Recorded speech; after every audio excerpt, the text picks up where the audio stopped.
Okay, go ahead. All right, just a second. Thank you all for being with us tonight. So Mary, do you want me to start or do you want to say something first? Well, first, I'd like to thank Donna for preparing another wonderful lecture for us. She's going to be speaking tonight about organizations, the nonprofits through the many generations of Shebig that have gotten things done, that moved us along to being our own town. And as I said, I'd like to thank you all for being here tonight and tuning into the lecture series as faithfully as you do. In November, our next lecture will be November 8th, and it'll be Earl Shuttleworth speaking about 3 main women photographers from the late 1800s through early 1900s. It should be very interesting with lots of visuals. So thank you. And Donna, take it away. Okay.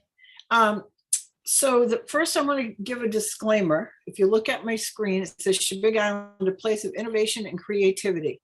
And first of all, this is going to be a very simplistic discussion of a very complicated topic.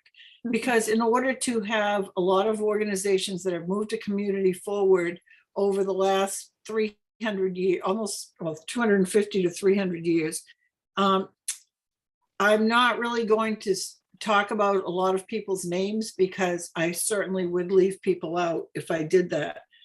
Just to let you know, this is part 1, and in January we'll do part 2 because there's so many organizations and they're so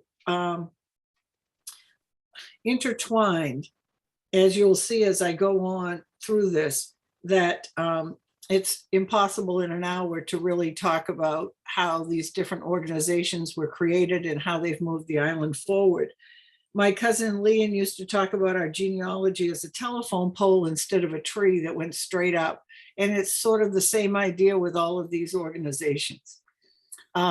Just on the first opening slide, just if you look at, you'll see the Shebig Wharf and Steamboat Company.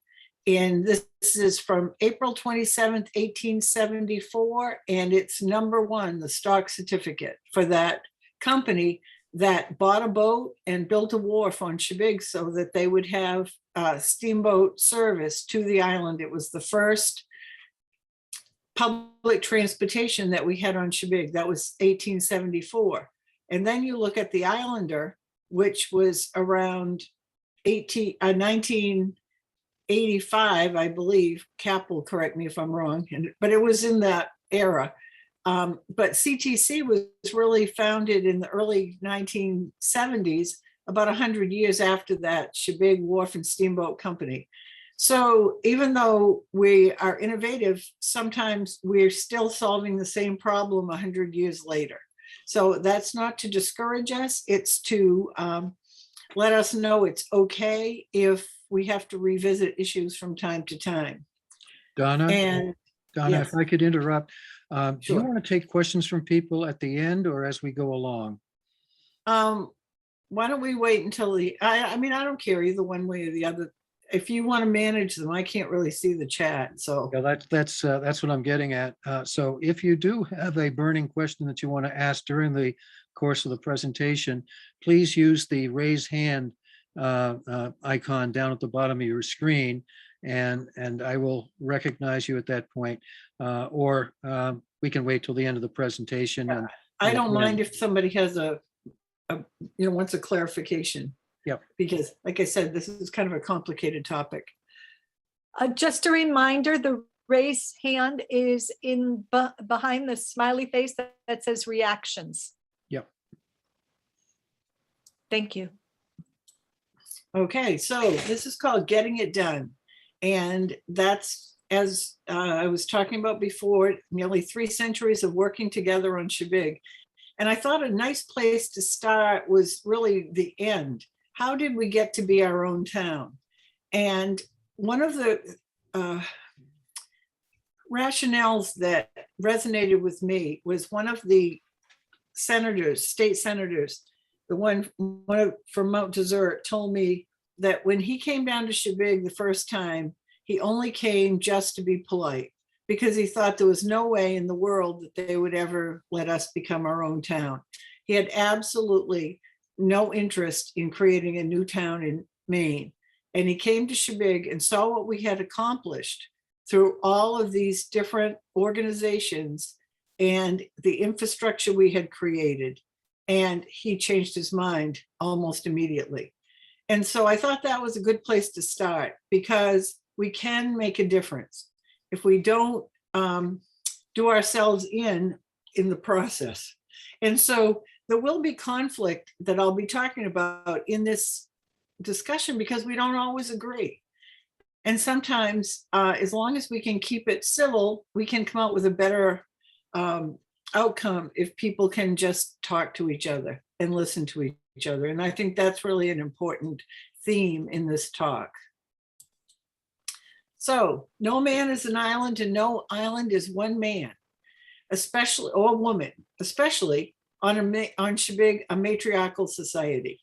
And so I think we all talk about that Shebig is a matriarchal society. In some ways, women have been involved in so many different organizations, but for many years, they were not involved in local politics. We didn't have a school board member a woman school board member until Mrs. Komlosi sometime in the late 40s. And we didn't have anyone, we never had a Cumberland Select person who was a woman. And the first town councilor was me in 1980. So that's a long time for women who have been working in the community, but not really having the power that often happens with elected positions that men have. But together, men and women on Shebig have been working together. And through that time, we've created a community. Right. Currently, we have more than 20 active organizations with various programs. And that was one of the things as I went through this to think about in my own mind is organizations versus programs, because sometimes the programs then take a life of their own. And as you see, it will be surprised at some of the organizations that have spun off from other organizations over time. So as I said, and now we also have all these town committees now that we are a town who are elected and appointed. So we have a lot of people on this island who are volunteering a lot of time. When we were putting together the document to take to the legislature, we documented over 100 year-round residents who were serving in some capacity for a nonprofit in 2005. And again, that helped to define our capacity. And we were able to bring folks together, develop a solution, and we got it done to become a town. Sometimes I have to shake my head and wonder how we really did it, but we did. And so even with the change that's going on all around us, and people often wring their hands because they say, oh, Shebig is changing. One of the continuing traditions that we have on this island is people working together to preserve the community and to make it better. And to me, that's one of the important things that we want, no matter what happens with change or, who builds a new house or what road is widened or which sign goes up.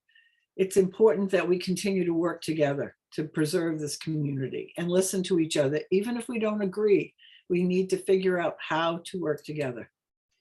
So when organizations beget organizations, that's one of the things I found as I was researching to put this talk together. And so this is really about Shebig's organizational evolution. And organizations, it seems, are created to solve a community problem. And I guess we must have a lot of problems because we have a lot of organizations for a very small place with not a lot of people. And like many family connections, many organizations share roots. And like many families, as I've said before, we don't always agree. And that again is a continuing theme. We need to talk about that. We need to say, okay, it's okay to disagree. And so that we can continue to work together. Members overlap. So if you, many of us belong to many organizations on this island. We all know in December when all those letters come from all those different organizations asking us for money, that we certainly are overlapping, but they are all working for the same purpose, to keep this a viable year-round community and a sustainable community. And that is one of the reasons why membership does overlap, because we all believe in that. I think that's one thing we can all agree on. And so historically, organizations on Shebig have supported each other because they have come together. They have sprouted out of each other, and and it's the same, we're all the same people.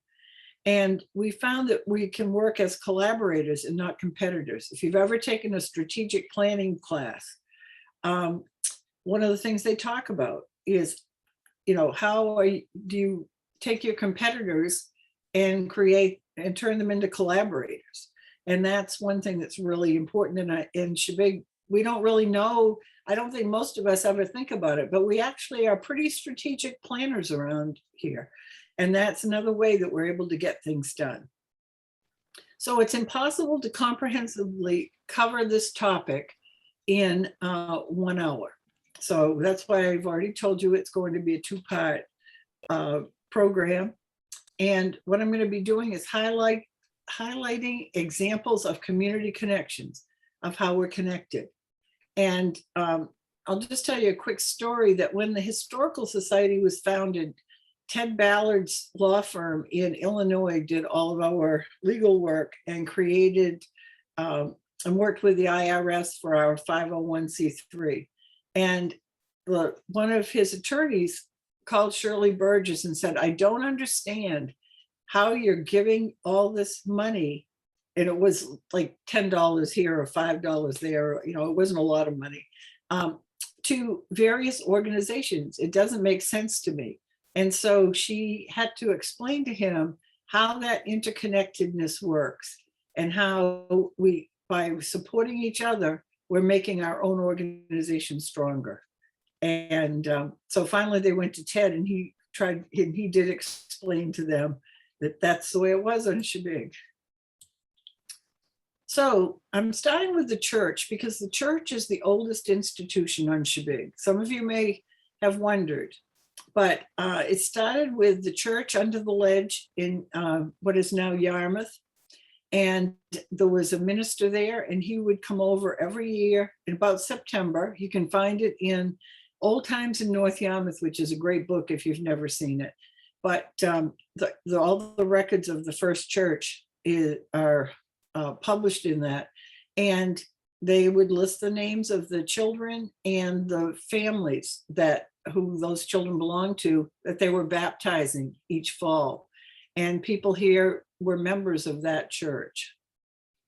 And they were Congregationalists. This picture's thanks to the Yarmouth Historical Society. And there was a Methodist revival in Casco Bay in the early 1800s. And so people on Shebig before 1810 actually left the North Yarmouth church, the church under the ledge, and joined the Methodists. And this is just a transcript of a paper that was found in the Granell family in their family papers from 1814. And what it shows you is the year of 1814 and who attended what they called meeting and who didn't attend. And so you see an awful lot of Hamiltons there. They were all pretty interconnected, with the exception of, I think, 3 people on this list. They're all either cousins or siblings. Even the Bennetts, the Hutchinsons, Curats, they're all connected.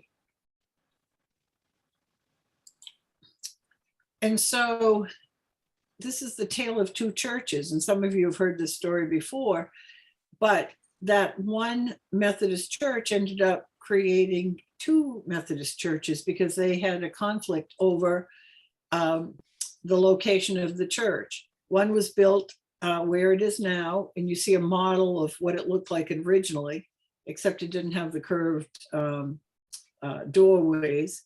And then you see Matt Ridgway's house, which was up in Parker's Woods, Littlefield Woods now, and it was the Littlefields Methodist Church, and that had a big steeple on it too. And it was then taken down and moved. But this is an example of not working together. As I said, there have been conflicts. We don't always get along. And eventually the Littlefields came back to the church, the Methodist Episcopal Church. The Littlefield Church was called the Methodist Protestant Church. And in the Methodist Episcopal records, it says they have returned and we are glad. And so again, it's really important that we, figure out how to resolve conflict resolution. I think somebody could have a pretty good business here in conflict resolution. So anyway, the church begat. So what came out of the church over time? And when I started making a list, I have to tell you, I was really surprised at the connections that I could make. Okay, the church begets the community Christmas tree. If you go back into diaries from the 1800s, you'll find that the church was having a party for children back in the 1800s. And that continued up until, actually, periodically we have done it in the last probably 15 years, and actually had the party at the church. But that was a common, that was where the community Christmas tree on Shebig began, was with the church. And so over time, it's been taken on by the PTA, the firemen, the Island Council, the CPA. And so it is still going strong, but its roots are with the Methodist Church. And here you see some children with Santa Claus in the church. There's Judy Doughty with the hat on. You see one of the Hamilton twins. That's actually me with the doll, Cappy and Wayne Dyer. So this is, as I said, this has been going on for a long time, and you see kids continuing. The Ladies' Circle. Now, the Ladies' Circle was a group of ladies, of course, and it was almost like a little social club that they had. They would always, and we're fortunate enough to have a diary, or their minutes actually, and they're very, very well written, and they're not written the way anybody who was, thinking to have formal minutes, but they tell a wonderful, wonderful story, and the commentary is wonderful. And they would start with some kind of a scripture or a little prayer, and then they would have lunch, and they would, make plans, and they would plan to do different kinds of things. And so they had a speaker periodically, and one of the speakers in 1883 was Reuben Hill, who had just was showing his newly drawn Hamilton family tree and explaining the genealogy to the people. And here's a picture of Reuben and his family tree. And one of the funniest stories that they tell in it is the Jenkses had just come over to Shebig from Little Shebig and built this big hotel down at Sandy Point. And they invited the Ladies' Circle to come to have their meeting at the Sunnyside, and it was in February. And their circle included teenagers and people, in some of the diaries that we read, people are out, they go to circles so they can kind of court on the way walking home from these things. So there were a lot of kids who would go, husbands and wives went. I mean, it was a big social event. So they went down to this, to Sunnyside to have sandwiches, and it gives the menu of whatever they had. And the kids started running through the rooms upstairs, and they basically trashed the place. And at the end of it, Lucy Hill Hamilton, who was the secretary, said, and I guess we can't expect any more support from that area, meaning the Jenkses had written them off because of how badly the kids acted when they all went down there. So that was kind of interesting. So that was the Ladies' Circle. And the first recorded sponsor of a Shebig July 4th celebration was the Ladies' Circle. So if you think about it, they were the ones who started the 4th of July celebrations on Shebig. In 1878, it was near the Stone Wharf, and they had 3 tents. They had a dancing tent, a chowder tent, and an ice cream tent, and they even had a band from Yarmouth that came over. In the 1880s, you'll see this picture of all these people, and they're at Littlefields Grove, which is, and the question is, where is it located? And you may be surprised, but the picnic grove for the Littlefields was not near the boatyard where you would think the Littlefields lived. It was over, they owned another farm on the other side of the island, and it was in the area where Donna Colbeth's house is, down in that road, Old Cart Road, or Cart Road Acres, or whatever it's called. And one of the diaries that talks about it, they would make ice cream and lemonade, and they would go on, and they had to actually rent. Sometimes they'd have to rent the field, and sometimes, the woods, the grove, and other times they could get it donated. But if you look carefully on the right-hand side of this picture off to the right, you'll see that there's a table over there. So they were selling things. Well, in one event, they went through all of this and got everything organized, and then a terrible thunder shower came, and everybody went home, and they were stuck with all the lemonade and ice cream because of course, they had no refrigeration. So not only did they beget the 4th of July celebration, but they also beget the Ladies' Aid. Eventually it morphed into the Ladies' Aid, which here are some pictures over a period of time of the Ladies' Aid on Shebig, which is still going strong. And the Ladies' Aid then created the Ladies' Aid Fair, which when I was a kid, it was the only thing we had to look forward to for an event for the summer. And everyone was really excited about it. And you can see these pictures here are probably back from the 50s or early 60s, because it's before they ever put any sheetrock. It's not insulated, and the hall is not insulated. But you can see how they had decorated it. And these wonderful posters were made by Francis Kaufman, who was a professional artist, commercial artist. And you may know Gail Helbig, who is his daughter, but he made great posters for the Ladies' Aid. And then they had the Christmas fair too. So the Ladies' Aid also, a Ladies' Circle, beget community suppers, because we also read about that in the diaries too, that they would need money, so they'd get everybody together and have food and charge money. And so they really started the tradition of the community supper. And here you see, again, Mr. Kaufman's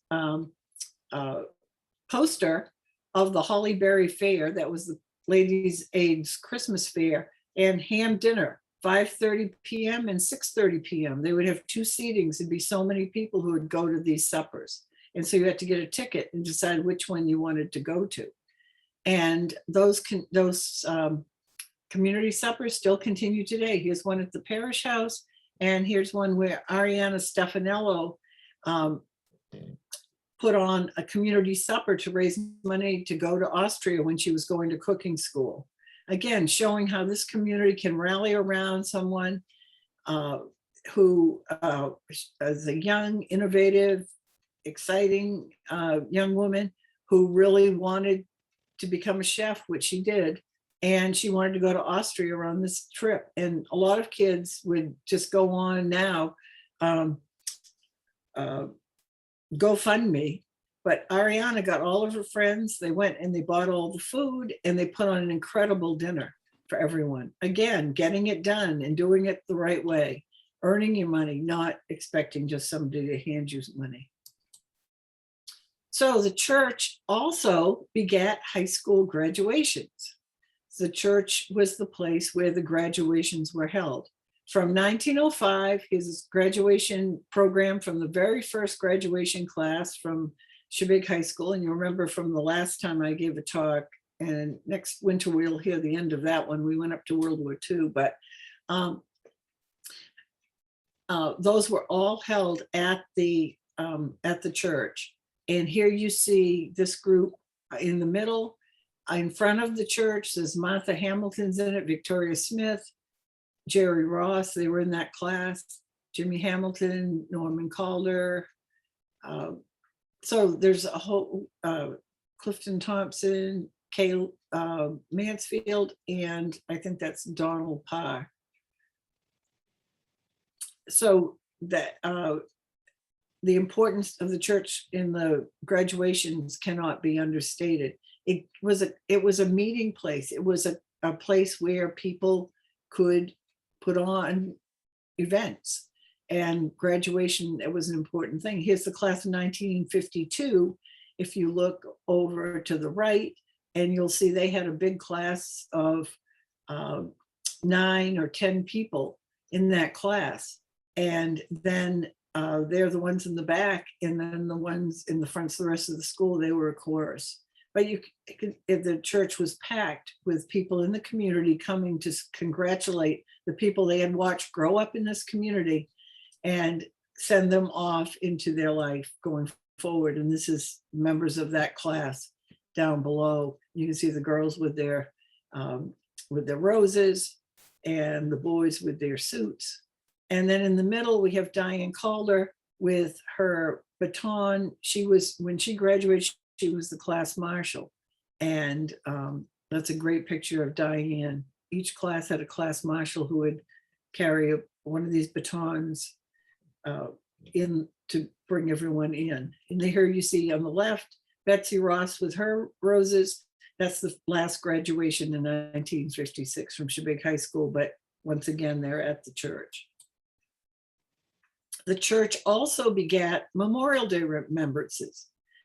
And these are things that are still going on in this community today, but they started with the church. And you'll see back in 1930, then you see, this is Gary Ross holding the flag in the front of this as the Boy Scouts and Girl Scouts march out through on Memorial Day. And then more recently, back in the 19-teens, you see some of the kids that you know today who are still in school, but have grown to be much bigger than they are in that picture. So again, we're continuing those traditions that were started by the church. The church also begets Boy Scouts. And so going back as far as the early, about 1930, on the first picture on the left-hand side of the screen is a Boy Scout troop from the 1930s. Below that, you see it's the Boy Scout troop with a band uniform on. And if you look carefully, you can see it says Shebig High School on the band, on the bass drum. That's Sanford Dowdy, who was the drummer behind it. But if you look carefully, it says Troop 31 BSA, Boy Scouts of America.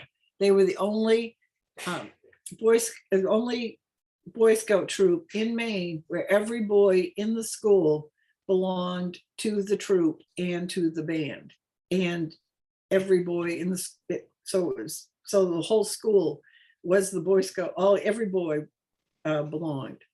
And so that was, so right, in that particular day, they don't have Boy Scout uniforms on because they were playing the band. And then you go, and here's a copy of one of the charters.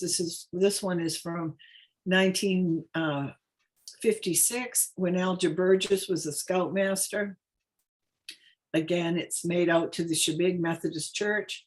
And looking to the right, you'll see at the top, Boy Scouts, like the first one holding the flag is Lindy Smith, Marshall Bowen's next to him. And you'll see Ernie Burgess, Lawson Dowdy, Jimmy Todd, and many others here who were Boy Scouts at that time. And down below, we see a more recent group, that's Tommy Call. No, who is that? I think that's one of the Weagle kids holding that flag. Oh no, it's Gary again. Gary Ross holding the flag. Milt Calder, Jeff Hamilton, Mark Dyer, Chris Rich, and that's one of the Weagles at the end. And so, again, the church having a big role in the lives of many of all the generations of boys. Here are scouts, another generation of scouts who were demonstrating island life skills.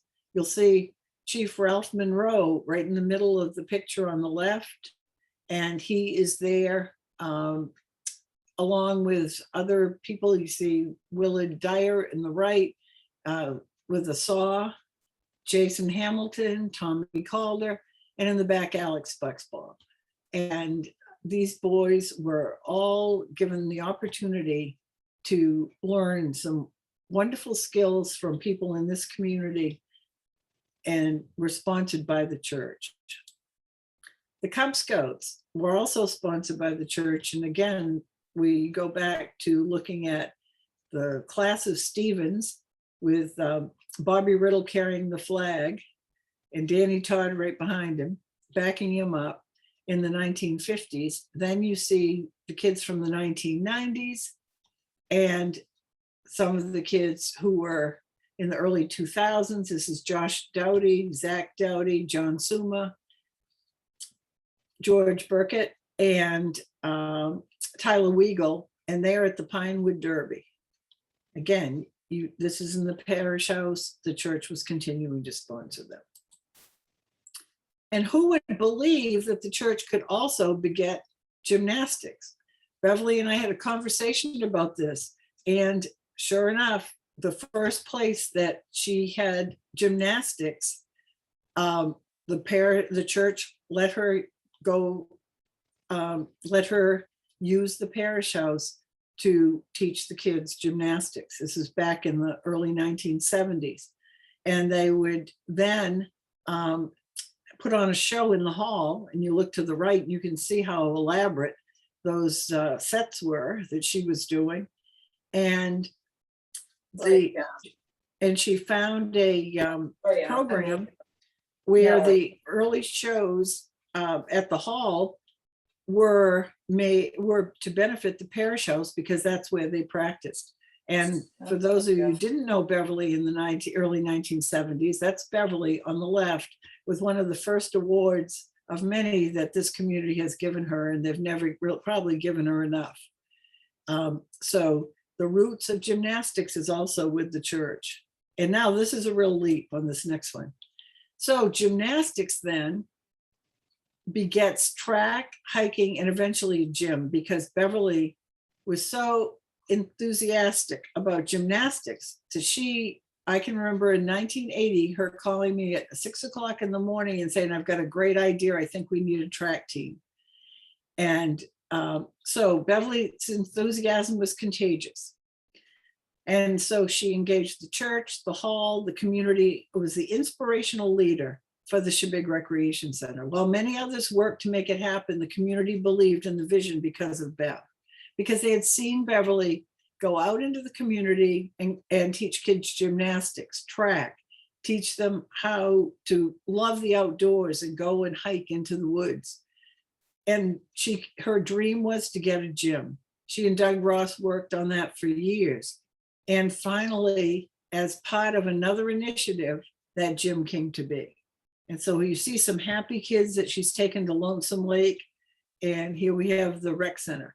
Now, it's not to underscore anyone else. There were 35 people who were on that committee that created the rec center. And we all know Eldon was a real proponent of that. But it was Beverly who was able to engage the community to buy into that idea. And then there was MYF. The church begets MYF. So that was Methodist Youth Fellowship. And it gave kids an opportunity to get together in a safe place and have fun with each other. If you look at the top picture on the left, you'll see Marshall Bowen playing the organ, Charlotte Hinkle Riddle beside him, and that's Lindy Smith sitting talking to Charlotte. And below you see Danny Todd, and he's serving food to Jackie Trask and to Natalie Ross Parker. And then back in the early 1960s, you see Alger and Shirley Burgess, who have all the kids down on the rocks for a picnic down at the Howard Curate place. And here are some kids from the 1960s who are going in Smitty's Polylin 1 to Old Orchard to spend the day. These were great adventures for kids who lived on Shebig. And it was because we had the church and ministers who saw that that was an important thing to do. And those are memories that, for me personally, and I'll tell you, this is me with this hat on. And I had forgotten that hat, but the minute I saw it, I knew it was me. And I know that's Polly Smith because she had one of those. So those Madras hats must have been popular at that particular time. Okay, so now you're really not going to believe this one. This is not even a stretch. So MYF begets the Shebig Island Library. Now, some of you may know this story, but some of you may not. As part of a service project, the MYF decided that the island needed a library. Most of us had never been in a library, but we had read about libraries and we read all the time. And because we lived in homes that were full of books, but we really wanted a real library. I was one of the few who had been in one. The first library I ever went in was the Boston Public Library. So our aspirations were pretty high, I have to say. But the reason we've got Bennett Store's picture here, this is on Firehouse Road. Now it's Roy's shop, but for those of you who haven't, don't remember Bennett Store. But Gladys had a small lending library in the back. She had books that had been accumulated and donated there. And so we got the idea that maybe that would be a place for us to start our library. So we went to Gladys and she said, sure, we could have the books. And there were a lot of books there. And so we made little index cards and we wrote down all the information about the books. And somehow we carted all of those books to the parish house and organized them and set up a library in the parish house. And so you see a picture of the parish house. And then a lot of us were busy, and I guess maybe no one really told us this, but people in the church didn't like the idea that all the tables were covered with books because we didn't have any shelves, and that they really wanted to get the books out of there, even though they didn't want to hurt our feelings. And so Martha and a group of ladies got together and they got the school district to let them use one of the vacant rooms in the Shebig Island School. And they moved our books there. And then the rest is history. But the roots of the Shebig Island Library were the MYF and in the parish house. And here we see, you know, the beautiful Shebig Library that we all worked hard to get. So I couldn't find any more connections for the church. So now we're going on to another institution. What I'm doing is I'm looking at these from the time they were founded. So we're back now in the 1880s. And there were a lot of fraternal organizations that were popular in America at this particular time. And so I think this is called something about the Templars of the Golden Cross. or something to that effect. But there was this group on Shebig, and they decided they wanted a hall. And so, oh, the Bannock Commandery of the, I'm looking at their block over here. You'll see this is their gavel and block. The Bannock Commandery of the Knights of the Templars of the Golden Cross was, I think, the real name.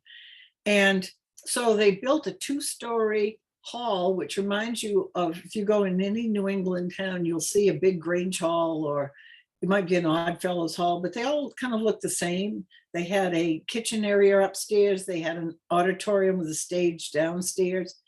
And the only pictures we have of that building are these 2 pictures. And it's because and if you were at my last talk, you found that, you remember that it was the first place where the first high school was held on Shebig.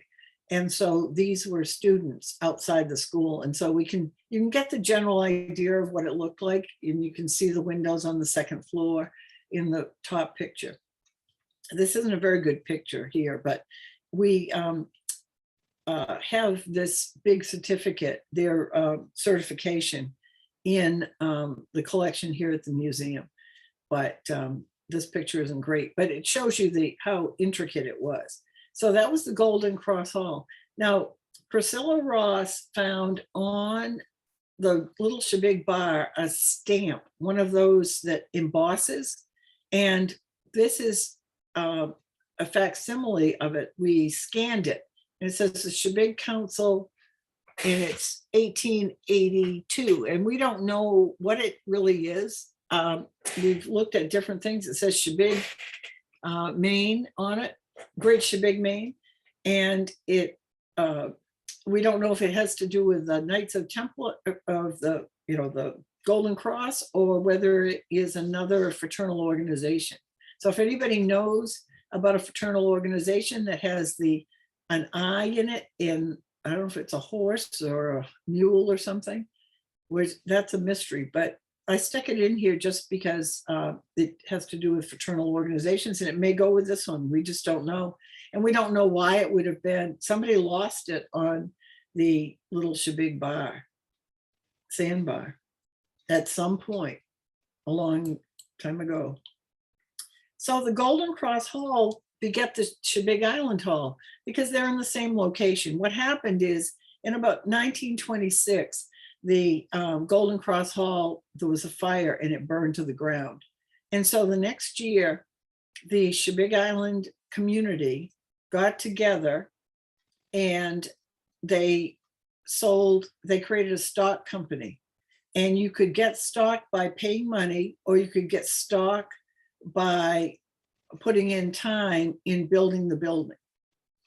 And so this is what the hall looked like when it was first built. And here's a couple of different shots from different sides. And this would have been the inside of the hall. And you probably all recognize those uncomfortable chairs. We still have some of those here at the museum, if anybody wants to have a chance to sit in them for a while. Everyone was very happy when we got better chairs. And here's a sample of the certificate. This was made out to Jackie's grandmother, and it's in 1950. Apparently she had lost her certificate and they gave her a duplicate. This is a duplicate signed by Lewis Ross and Lizzie Currit. And so the hall was a stock company, and that's going to be important because we're going to come back to that. So the hall begat community entertainment. So I'm going to do a little bit about the different kinds of community entertainment.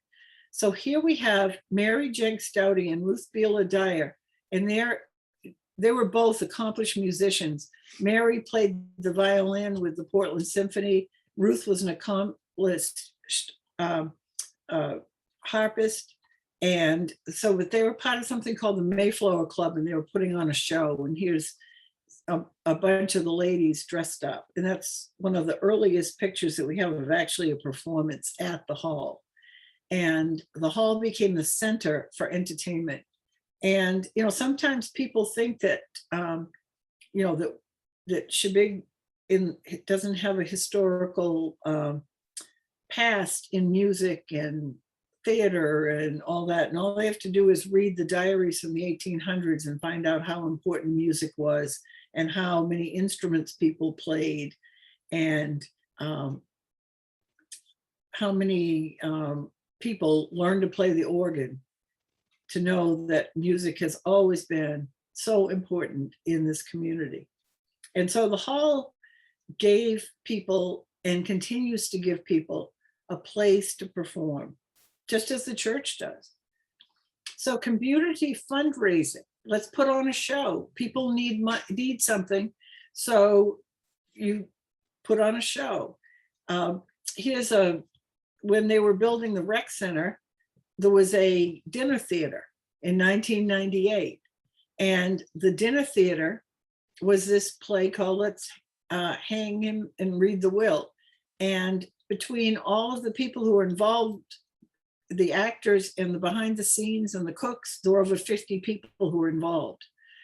And oftentimes we have homegrown that was a play that was actually written by a real playwright.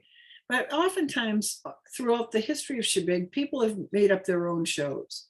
And if you look to the left, you see people dressed kind of as Christmas. And then you see kids down below who are dressed up like they're in school. Well, that's all part of the same play. And you may have read the book, The Best Christmas Pageant Ever. And if you haven't, it's a fast read. You can read it in a night. And it is hysterical. It's about these kids who don't really have a lot, and they're taken into this Sunday school and they're putting on a pageant, and how funny it is. But that was combined with, that idea was combined with then what would happen if they came back 20 years later and had a reunion in their school. And so that was put on as a fundraiser. And then we had kids, we had three kids who were in the 3rd or 4th grade who actually wrote a play called How the Cricks Came to Be and cast adults in that play. And here you see Bob Brown, Bruce Bowman, Cooper Bowman, and Gary Viney playing alongside kids. And that's one of the things that theater and music on Shebig have given people the opportunity to have kids and adults work together and perform together and form mutual respect. This is Tiffany Calder laughing in the front. And then on the down below, we see a cast of about 50 people just in the cast.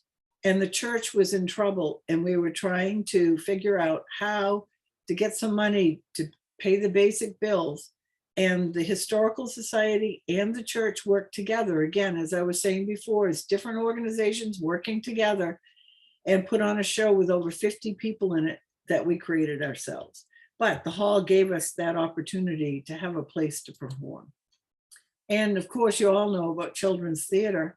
Since about 1980, I can't tell you how many shows that have been put on there with kids, and the generations of kids who have gone through that program, gained confidence, and had a wonderful experience, made lifelong friends through that program. And several people in there are now professionals in theater and music because of that experience.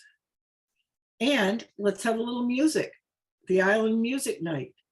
Again, this is an opportunity to celebrate, but to use the hall to entertain ourselves, to make our own, you know, that song, make your own kind of music. Well, that's kind of what we do in Shebig. And then the hall is a place for a concert. Let's go to a concert. I don't know how many people here ever went to one of Goldie's concerts, but if you did, and you know how to raise your little hand there, it would be interesting. David can report back afterward if anybody raises their hand, but here's Goldie Dowdy doing one of her concerts at the hall. We're fortunate to have that photograph, playing the accordion. And let's celebrate. The hall is also a place where people celebrate. And you see in the middle, this is the 8th grade graduation from, I believe, around well, I don't have it, but Jackie can tell us afterward because she and Judy are here. Scotty Haw, Billy Riddle, and Marshall Bowen. And they had their program. And then it says a reception will be held at the Shebig Island Hall following the commencement program. So they came back to the hall to celebrate. And you have a couple of pictures on either side, which is after graduation at the church, they would go to the hall and have a big party to celebrate all the graduates. And you can see over on the left-hand side, a bunch of the boys in their suits who have just graduated from those earlier pictures from 1952. Above that, you can see people celebrating an anniversary party. On the right-hand side, this is the wedding of Ken Dyer and Roberta Kendall. And in around 1955. And again, they're at the hall to celebrate after their wedding. And down below in the middle, you see some of the ladies at the alumni banquet for people who had gone to Shebig Island schools. And again, a place to celebrate. And we're so fortunate to have a place to celebrate. And then if you want to have a community party, where do you go? You go to the hall. And we have Christmas parties, and we have Halloween parties, and we have parties to celebrate. This is when and this is a great picture. We have Chloe Dyer and Deb Bowman, the last librarian and the current librarian, together in this photograph. And when the library was putting on one of their extravaganzas using the hall, the facility that we have there. And let's go to the hall for a meeting and to vote. How many meetings have we all been to at the hall? These are all different events that we just happened. I found random pictures today. Here you see the Granell siblings, and they're telling about their family at a historical society meeting. We have people here, watching some kind of a presentation. Looks like this might be a transportation company meeting down on the bottom on the right-hand side. Up above, I believe it could be a meeting that of some town committee. So, and then over on the left is a wonderful picture of Dylan Dowdy registering to vote with Gloria Brown, and voting takes place in the hall. So how did the hall become the Shebig Island Hall Community Center? Well, that is a good question. How did that happen? To answer the question, we have to go back to World War II. And which may sound kind of funny, but it's everything on Shebig connects somehow and goes around and around. So here we have this picture again of this band that you saw before, and it was also the boys from the Shebig Island High School. And with one exception, I believe, every one of these boys served in World War II. So they all left the island to go to World War II. World War II comes to Shebig Island, and here we have, this is Komlosi's field, and this picture is taken from the Komlosi house, and there's the army walking up and down the road. And here we have them driving along in a Jeep on the island. So Shebig was in the middle of the war. And we had a lot of men here, but not the people who had grown up here. At the same time, the schoolhouses were in disrepair, were declining. Cumberland didn't put a lot of money into Shebig. That doesn't surprise anybody. In Central, you may be surprised, if those of you who don't know, this is during World War II, and someday we'll do a World War II talk, but there was an observation tower with stairs on the back on top of the schoolhouse. So the kids would go to school and people would be up there watching for enemy planes. So the schools were in decline. So Shebig started, this is during the war, they created a PTA. They thought, we've got to organize, we've got to do something. We've got to get, if together, maybe we can get something done, get somebody to listen to us. And so here's a notice that this was in a newsletter that was sent to all the servicemen. It says a parent-teacher association has been formed on Shebig, meeting the first Tuesday of every month. Offices won't surprise you. well, this is a different Martha Hamilton. President Martha Hamilton, she was married to Warren Hamilton. It wasn't Martha Comlosi, who you'll later hear about. Alice Hill, Alma McIntosh, Fanny Dyer. One goal of the association is to have a consolidated school on Shebig. So their goal was to get a consolidated school, to close those schools. They're going to give out refreshments. On Shebig, people love to eat. And then it says a new dramatic organization headed by Martha Comlosi, and that's the Martha Hamilton you all knew, will give a little play at the next meeting. And so it's talking about it, but they've already made some progress, because at the last meeting, the superintendent of schools and the planning person for the state of Maine Department of Education had been here. So their goal was that when that war ended, they wanted Shebig to be a place where people could come back to. And so they started to really work hard and work to rally town meeting. They got town meeting to borrow money to start planning a consolidated school. They bought playground equipment. They started a hot lunch program, but it was shut down by the state because there was no running water in any of the schools, no running water. They sponsored a prize speaking contest. And here we see Diane Calder's certificate. And it says Sisters Win Island Speaking Contests.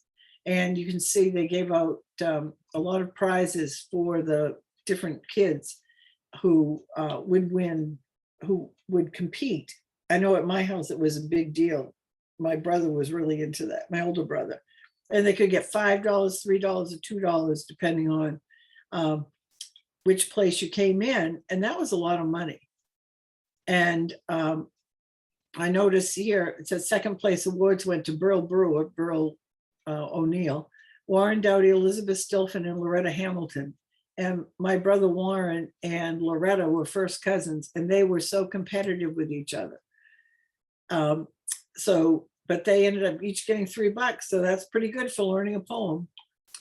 So the PTA's bigger goal, sustainability after World War II. Shebig, a place Islanders want to live after the war. What were they going to need? They needed a good school. They needed good transportation. They needed housing.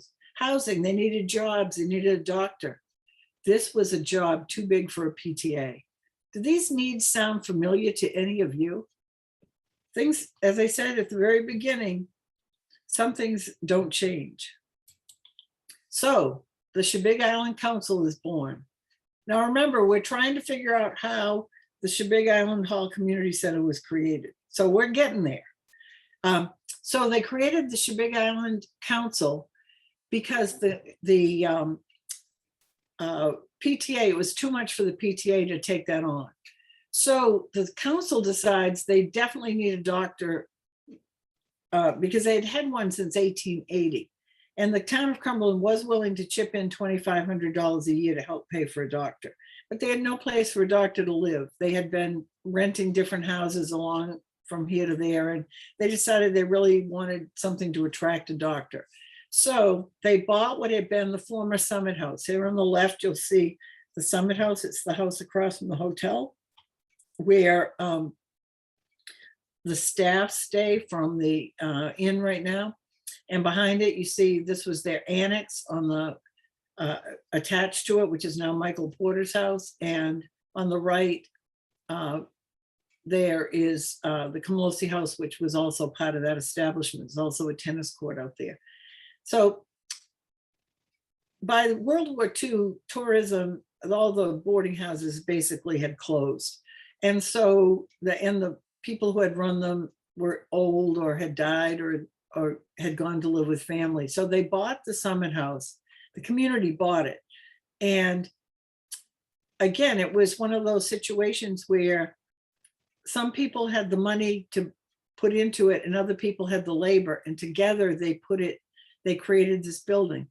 And they fixed this house up and they named it the Dick Seabury House, because you'll see the boy on the right is Dick Seabury. On the left, it's Arnold Bim Ross, who is Shirley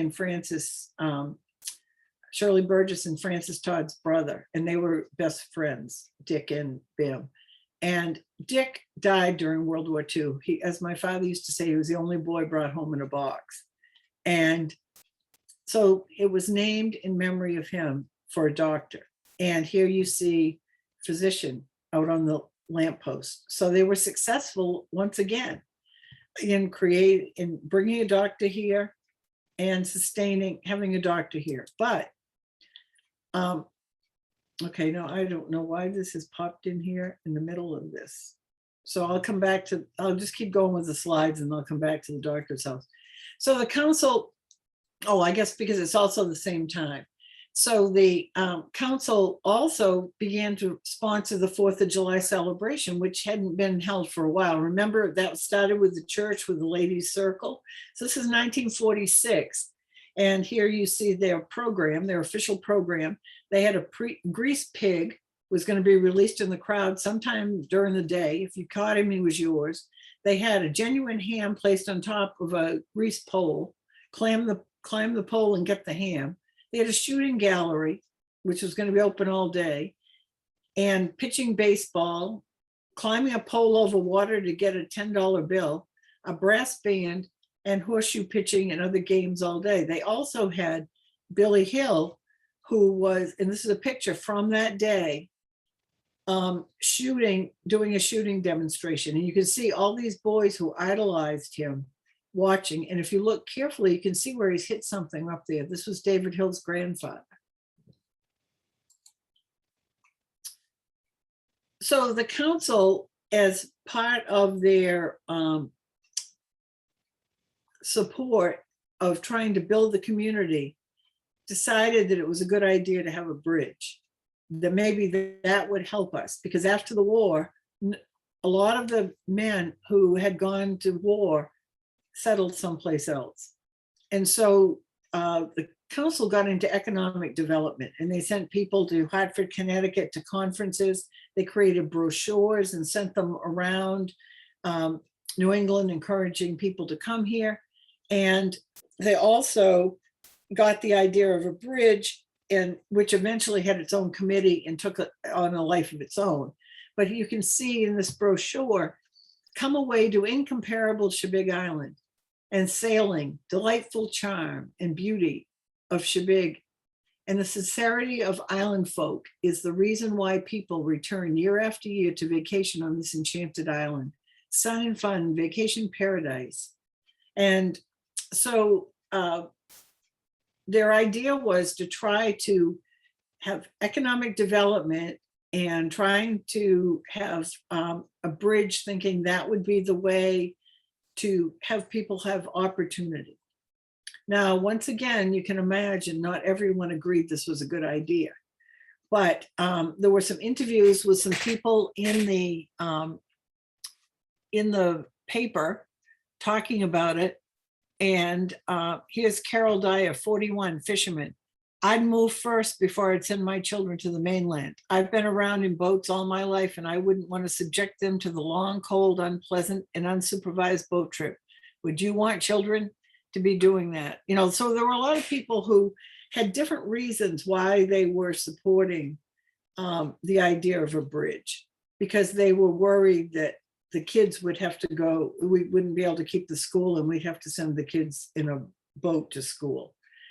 And so that, I mean, the bridge could be a series of 3 meetings, just talking about that. People went all over the state of Maine getting signatures. They worked so hard to try and get that to happen. It was voted on a couple of, in one time, and it was severely defeated because most people in the state didn't want to pay for a bridge going to a place that had only 300 people.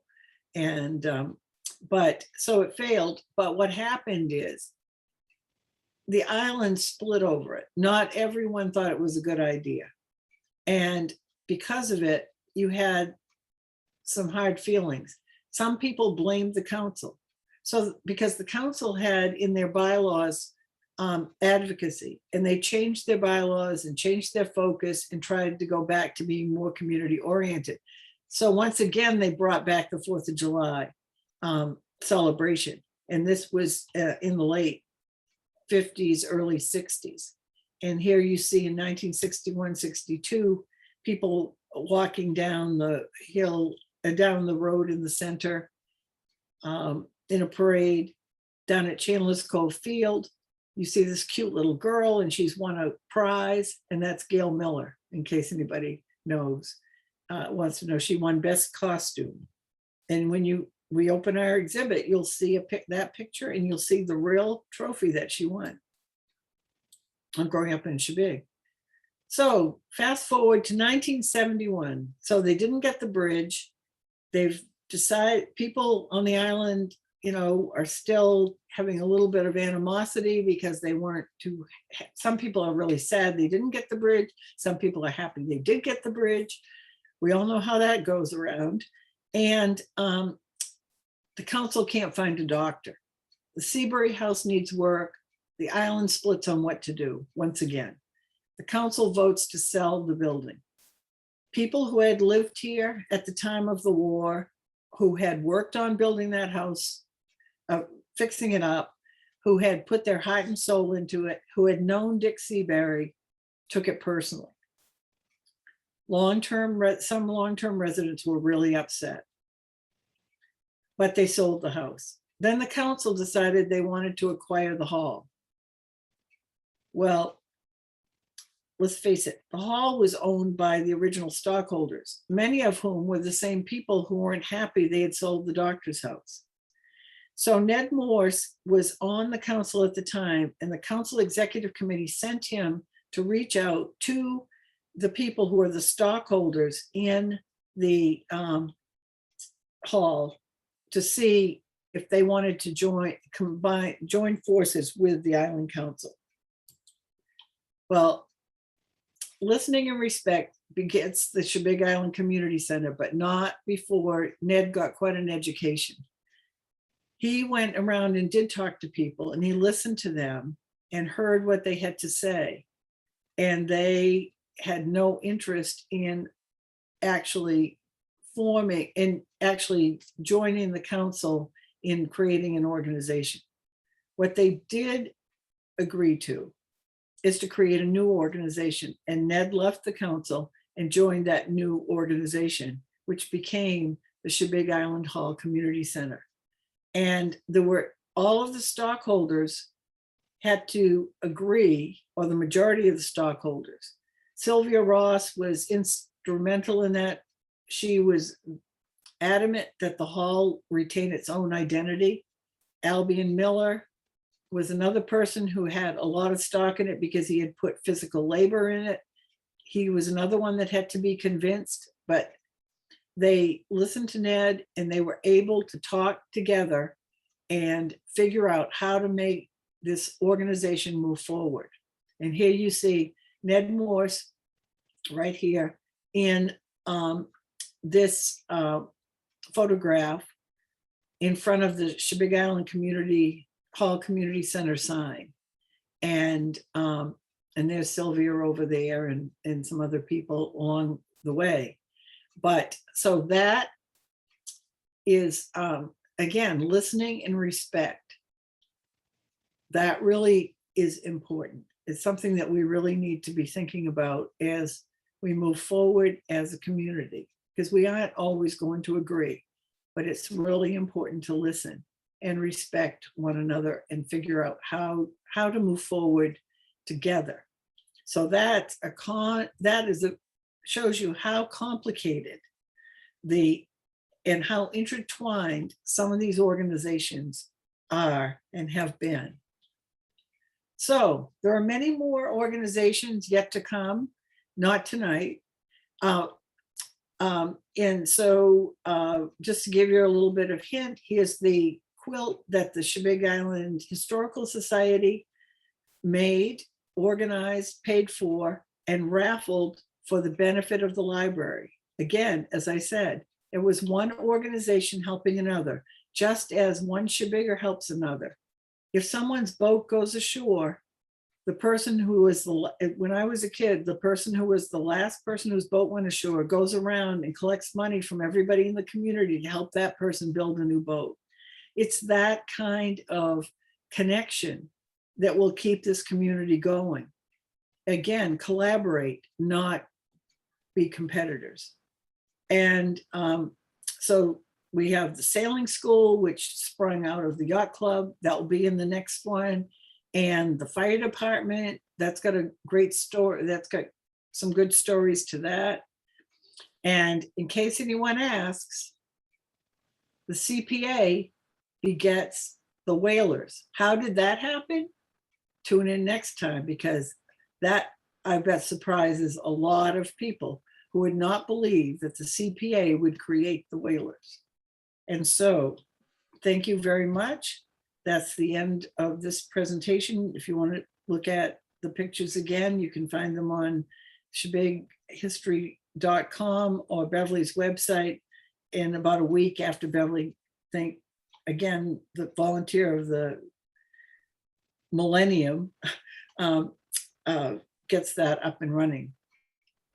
So now, if I stop sharing my screen, I think that I can answer questions if anybody has any. All right, thank you, Donna. In order to talk here, to raise your hand, please go down to reactions and you'll see the raise hand, little raise hand sign there. If you can do that, then I will see you in the crowd here and I will recognize you. And you can make whatever comments you'd like, ask a question, what have you. Gretchen says this was a fabulous presentation. Thank you, Gretchen. And Nancy says, great presentation, thanks. But please feel free to put your hand Do you up. have any questions? Because there was a lot of information there and it was kind of convoluted at points and it's hard to follow sometimes because it is, very, this community is very intertwined. There's no way, there's no other way to look at it. And I'm going to see if I can find that piece of paper that I made. Hey, Gretchen, in the meantime, go ahead. Donna, Jim is listening in the background to all this, and I know I missed this, but what is the CPA? Shebeg Parents Association. Oh, the Parents Association. Thanks. Yeah, that's okay. Nobody would necessarily know that. Well, but you did talk about that. Yeah. Yeah. It's certified public accountant, I thought. Anybody else? Please. Chip Emery says, nice work, Donna. Thank you, Chip. Did anybody learn something they didn't know? I think it'd be hard to see this presentation and not learn something. Whether we can retain it and talk about it tomorrow would be a different question. Okay, Gretchen, you have your hand up again, I believe. I do. Well, Donna, I think it was, I know you told us that you were going to talk about how all these organizations were intertwined and grew from each other, but I just didn't realize how much that was the case. And the whole business of the church begetting all these different organizations on the island was just wonderful in terms of its role in the community. Well, and we have people here who actually lived through it, like Cap and Kitty. I'm sure that Cap heard many of those bridge conversations at his house. There was, and it's one of those situations where everybody's got their own opinion, and it's how do we come out on the other side? That's really where we need to be thinking about. We can all have our own opinions, but we need to be able to come out on the other side and be able to work together no matter what the topic is.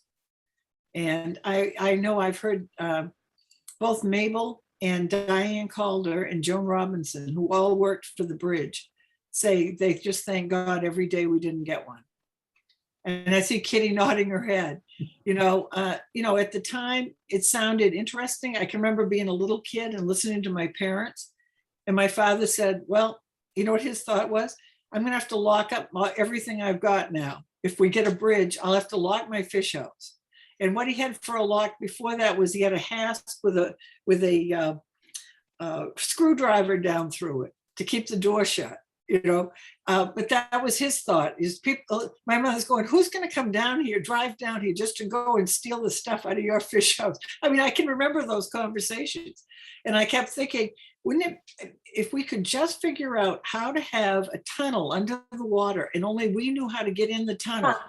And then we could drive. I mean, I can remember going to bed and thinking about these things, about how to do it, because I'd heard people on both sides about what would work. And it sounded like a great idea, but then how do you keep all those people you don't want to have come? And anyway, you know, it's an interesting topic. And there's still people on Chebig who think we should have a bridge. So, you know, I'm not trying to offend anybody who might hold that thought. But, and sometime that would be a great topic to have for a talk is, you know, what happened during the bridge. And because Chebig was very depressed, the whole Maine coast. If you go back and look in the 1950s, the whole Maine coast was a disaster. I mean, not a disaster, it was depressed. And lobsters sometimes went down to 13 cents a pound. You know, so that was tough. And during the, you know, just before the war, they were getting a penny and a half a pound for haddock and cod at the at Burnham Memorial. And so it's hard to put yourself back into that place of where people were really just trying to eke out a living. And fortunately, most people who are living here own their own houses. And so they weren't worried about foreclosures. And then it got to the point where they couldn't get a foreclosure because no one would give a mortgage to anybody who lived on an island. And I remember when Dick and Diane Calder bought their house from my Uncle Bill, and they went to the banks, and banks did not want to lend money to islands. And look where we are. Jane could probably tell you where we are today. It's a whole different story. Banks are probably saying, come on, we'll, you know, they're probably fighting to say whose mortgage they can get. But it was, so you have to be able to put yourself in the context of the time when people are trying to make decisions, because it's easy to look back and say, oh yeah, I wouldn't have done such and such, but you have to be able to understand what was happening and what challenges people were facing at the time. And you think about, you know, the efforts that they made with that PTA, having 3 schools, and they had to cancel the hot lunch program because the state shut them down because they didn't have any running water. You know, so it was a tough time. But people worked together and they got they ended up with a good school. And then the town closed the high school within 3 years of the time they got that school. So, you know, it's, anyway. Other questions or comments? Well, Donna, I think we've come to the end of the evening. This was a fascinating Oh, presentation. Kaplan has got his hand up. Oh, good. Cap, you can unmute yourself and speak. Got to unmute yourself. How's that? There we go. Good. Yeah. Donna, I think your business with the relating to the bridge and that time on the island is of great interest to all of us, particularly to us who were a part of that. And I think it would make a great subject for a full talk one time, with particular emphasis on the state that the island was in at that time. Yeah. Things were very, very different. Many people had grave doubts about the future of the island, its survivability as a year-round community.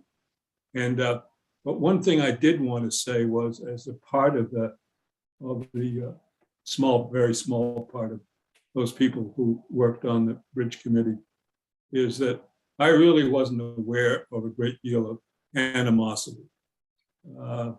People mildly disliked it for reasons of their own, but certainly during that time period, there was not to my knowledge, here on the island, a great divide between the pros and the cons. So. No, I think they thank- were very civil. And that's the point that I'm trying to make, is that you don't have to always agree, but you have to be able to listen to each other. And I think you're right, Cap. And I think that's how people came out on the other side, Mhm. because they didn't polarize like that. And I think that's a very important point. And to another point that you just made about that time, out of the 50 people who went to World War II, only 10 of those people came back to Shebig and raised their families here. And I would add to that, at the end of the Second World War, automobiles became available to the general public here in the United States. Yeah. And it was a drain for the folks here on the island. People got on the mainland, they got in a car, and it was easy to travel. We lost people. Yeah. Homes were vacant year-round. Summer properties were available for very little money. Things were very desperate. The other thing was that the merchants and contractors and those folks on the island were hurting badly. They needed help, and some of them saw the bridge as a partial solution, at least. Yeah. Yeah, no, it's definitely an economic question, and you're right, it has to be within that context. Because it's just like anything in history, you have to be able to put yourself back in that place and see why, to try to understand why people made the decisions that they made. It's like the Monday morning quarterbacks, Yeah, we have Jeffrey with his hand up. Yeah, hi, Jeff. If you Hi, can unmute thanks. yourself. Thank you, David. Can you Yeah. hear me okay? Yeah, The information that you've been providing and the perspective about the bridge building is absolutely fascinating to me. And in fact, everything that you presented tonight is just really revealing, interesting, and very useful to me. Because basically, I spent 2-week vacations on Shebig in the 1950s when I came with my parents. And we had a lot of relatives at that time, some of them still on the island. And it was sort of like being in a big family at that time. Well, my parents in the 1960s shifted and moved over to a summer place rental on Cousins Island. And then subsequently to that, after years of being there and our kids going there for summer vacations, my wife and I shifted to Bailey Island, and we've been going there for the last 15, 17 years. So I've had 3 different experiences on islands, and it gave me the inspiration to spend some time thinking and writing about what it means to spend time on an island. And I have these 3 experiences that I've used as reference points. One of them being Shebig, another being Cousins, dominated, of course, by the causeway and the power station, and then Bailey Island more recently. So 2 of them, Bailey and Cousins, have bridges and are very much connected to the mainland. Shebig made the decision not to do that. And the differences that have emerged because of that have been the topic that I've been writing about for some period of time. I think I'm about up to 6,000 words at this point, and I'm having a lot of fun with it. But some of the things that you're saying about the decision not to build a bridge are fascinating to me because they provide background that help explain why that decision was made. And what's equally interesting to me is the consequences that have come out of that. When I read through, for example, the comprehensive survey that was done for the report that I think may eventually have had something to do with Shebig becoming its own independent town. One of the things that comes clear from that survey is that a lot of the residents of Shebig still have no interest to speak of in having a bridge. And there are some definite reasons for that.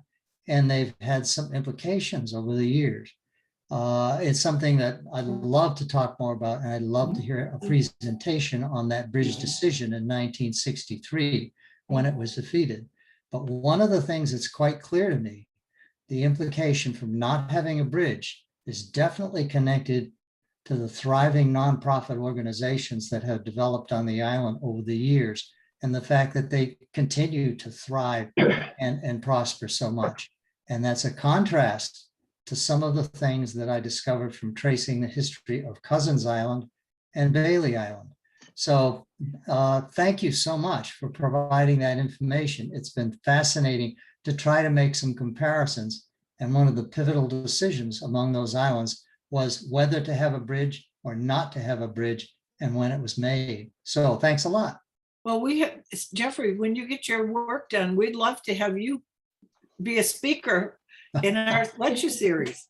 Okay, 'Cause I Well- think that would be very interesting. By the time I'm finished, I will have a lot to say about it, but the primary context for my writing was to talk about what it was like when I was on Shabig for 2 summer vacations when I was a little kid, what it was like then on Cousins Island, very near the dock, the landing where my parents rented, and the experience that my own kids had as little tykes right in that area, which really amounted to a neighborhood. And that's really all that Cousins had, more of a neighborhood than a community-wide consciousness. And then Bailey Island, which has a very rich and varied history connected to Orr's Island because of the Cribstone Bridge, and how that has been the place that we've gone to now for many years for our vacation time. Well, the contrast with Shabig is a big one. And it's interesting to take a look at that. And I'd be glad to talk about it more. I'm almost finished writing my piece. Great, thank you. Okay, I see the McNulty's have their hand up. Hi, sorry to change the subject. Donna, great job tonight, as always. Hey, we thought about this topic where you had mentioned, interestingly, that so many of the young men that went away to serve in World War II, for whatever reason, didn't come back. One would guess they met someone and went there. I don't know if that's true or not. The But what I was- soldiers took all the girls away. Well, yeah. So the soldiers that, yeah. So that was The my soldiers question. here took all the, there was nobody to come home to. Well, the